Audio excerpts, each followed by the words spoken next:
West London this morning. Not exactly a model of perfect social distancing, but even with full lockdown, some people do have to get to work. To building sites like this one. And today the Prime Minister said he wanted more of us to go to work in England as he gave details about his coronavirus recovery plan.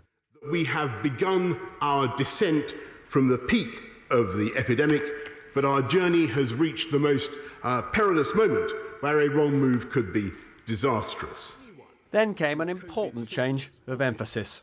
Anyone who cannot work from home should be actively encouraged to go to work, and sectors that are allowed to be open should indeed be open, but subject to social distancing. These include food production, construction, manufacturing, logistics, distribution, scientific research.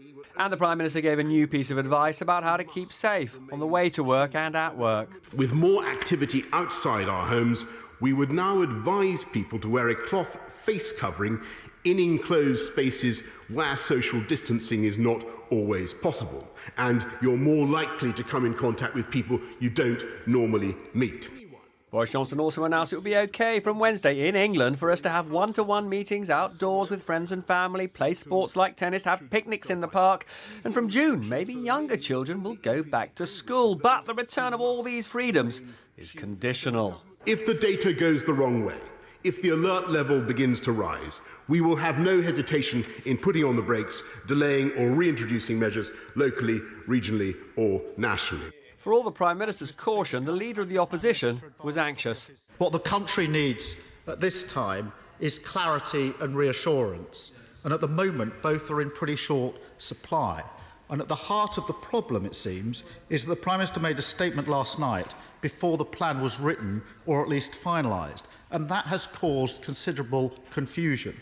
KEIR STARMER flagged a number of serious concerns. Those that have got childcare responsibilities, with schools not going back till June, and I understand the conditionality behind that, should they go back to work on Wednesday or not, because they're in a quandary as to what to do. Finally, the Prime Minister will know that there's not consensus either on messaging now or on policy between the UK government and those in Wales, Scotland and Northern Ireland. Not something I know he wanted to see, but now we're in that position.